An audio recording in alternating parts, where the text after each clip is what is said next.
एक कदम ईश्वर की ओर।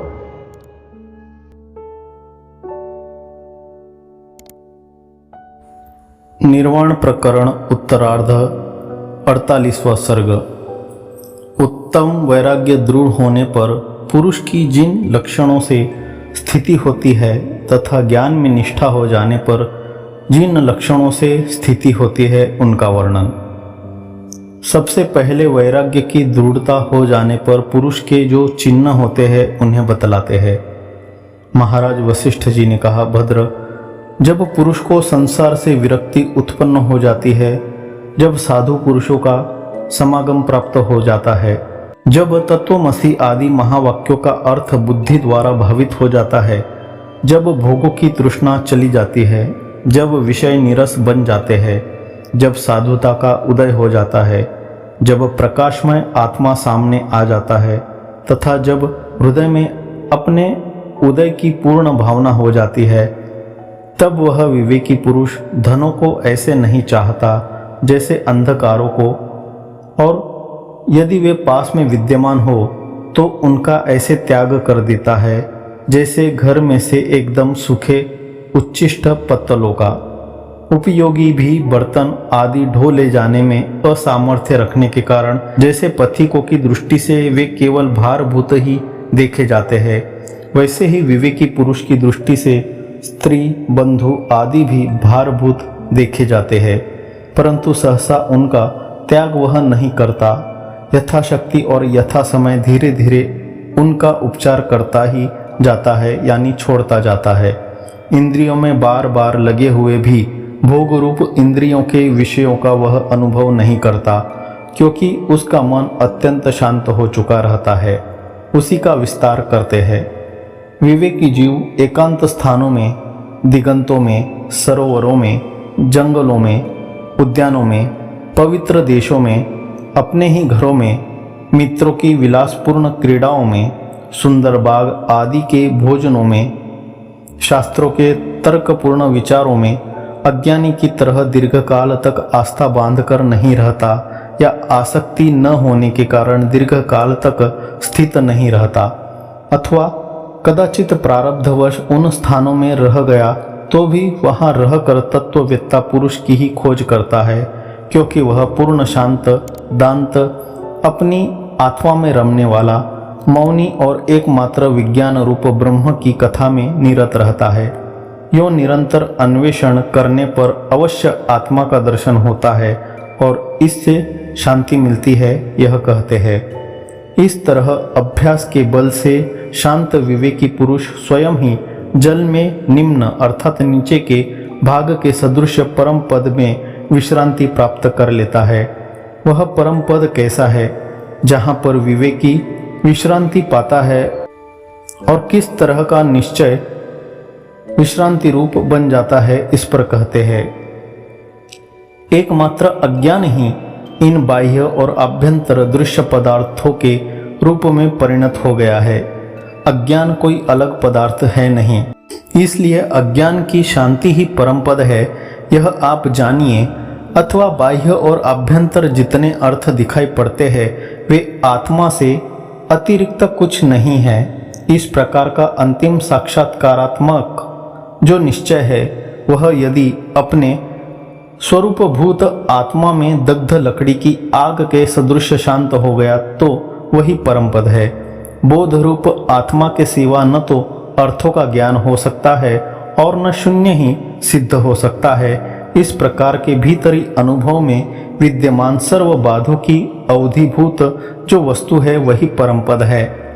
परम पद रूप जो वस्तु है वह न बोध रूप है, न शून्य रूप है और न तो अर्थ रूप ही है, यह आप जान लीजिए। क्योंकि समस्त वस्तुएं अद्वय बोध के साथ एक रस होकर ही परिणत है। तात्पर्य यह निकला कि यदि बोध के विषय पदार्थ होते तो उनको लेकर बोध रूपता कह सकते, परंतु बोध विषय कोई पदार्थ तो त्रिकाल में भी नहीं है। इसी तरह अर्थ न होने के कारण अर्थ रूपता भी नहीं है। अर्थों की शून्यता को लेकर परम पद में शून्यता कैसे हो सकती है? परम पद में विश्रांति पा जाने पर विषयों की विरक्ति सिद्ध हो जाती है। यह कहते हैं मन शून्य अर्थात मन की विलय दशा को प्राप्त तथा आत्म तत्व साक्षात्कार रूप परम पद में विश्राम किए हुए महात्माओं को विषय ऐसे अच्छे नहीं लगते जैसे मन शून्य पत्थरों को दूध।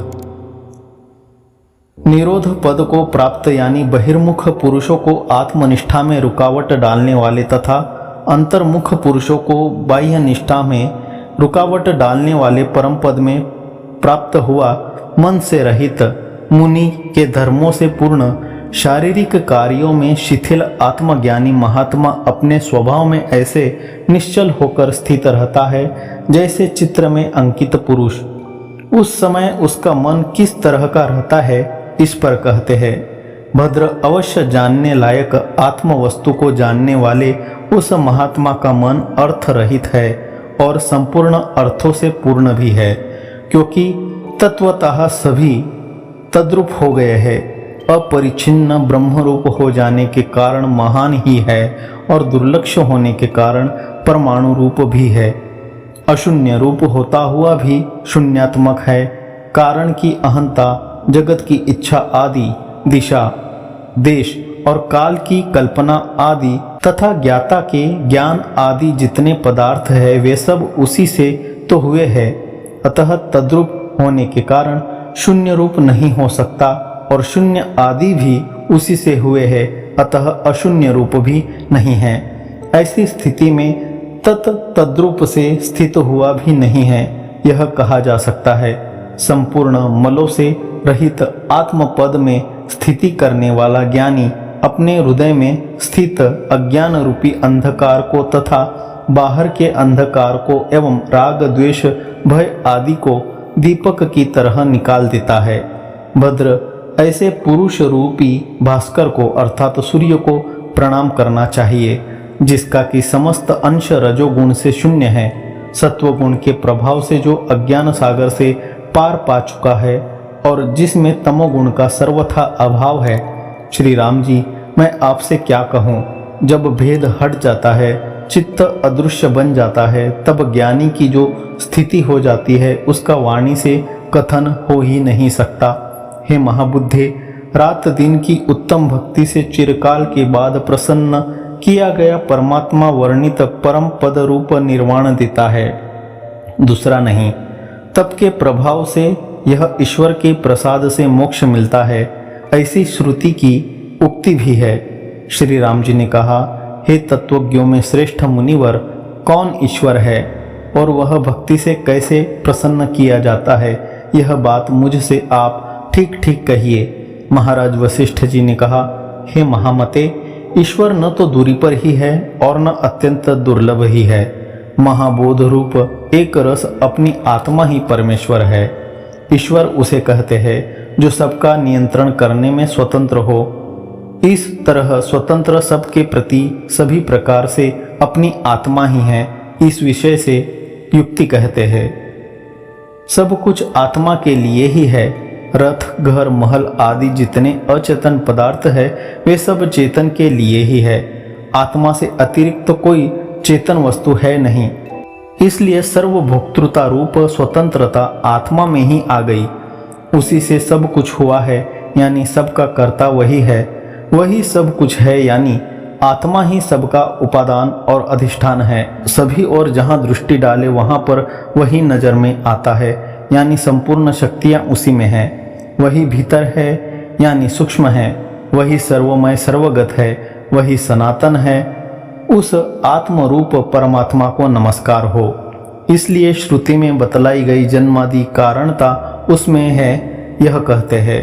यद्यपि वास्तव में आत्मा कारण नहीं है, तथापि कारण रूप हुए उसी आत्मा से पवन गतियों की नाई ये सृष्टि प्रलय आदि विकार उत्पन्न होते हैं।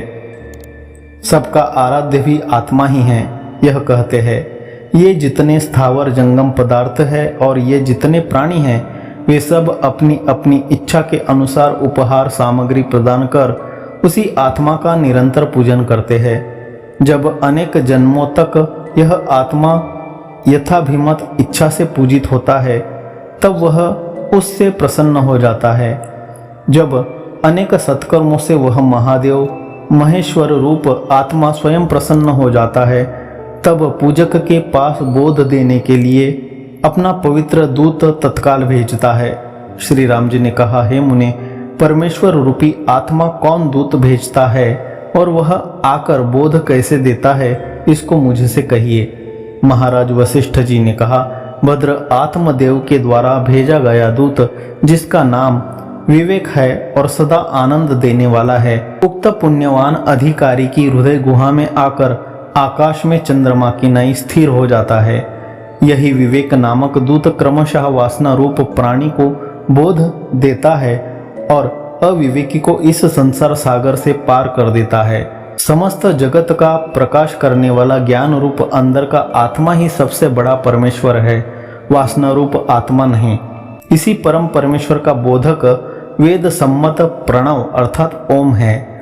जप, होम, तप, दान, वेद पाठ, यज्ञ और क्रिया क्रमों से निरंतर उसी आत्मा को नर, नाग, देवता और दानव प्रसन्न करते हैं। इसी परम पिता परमात्मा का ध्येय मस्तक है, पृथ्वी पैर है, तारे रोम है, भूत अस्थि है, आकाश हृदय है और यही सबका अंतरात्मा है। चैतन्य आत्मा होने से यही सब जगह जाता है, जागता है और देखता है। इसलिए यही आत्मा लाखों हाथ, पैर, कर्ण, चक्षु और पैरों का चारों ओर से धारण करता है। विवेक रूपी दूत को जगाकर और चित्त रूपी पिशाच का विनाश कर यही चिदात्मा जीव को अपनी दिव्य अनिर्वचनीय स्थिति पैदा करा देता है। भद्र समस्त संकल्प विकल्पों का, विकारों का और अर्थ संकटों का परित्याग कर अपने ही पुरुषार्थ से अपनी आत्मा को स्वयं ही प्रसन्न कर लेना चाहिए। जिसमें मन रूपी पिशाच घूम रहा है, काम क्रोध रूपी काले मेघों से जो सदा व्याकुल रहता है, ऐसे संसार रात्रि के घने अंधकार में अपना आत्मा ही पूर्ण चंद्रमा है, विवेक ही पार कर देने वाला है। इस बात को बतलाने के लिए संसार का समुद्र रूप से वर्णन करते हैं।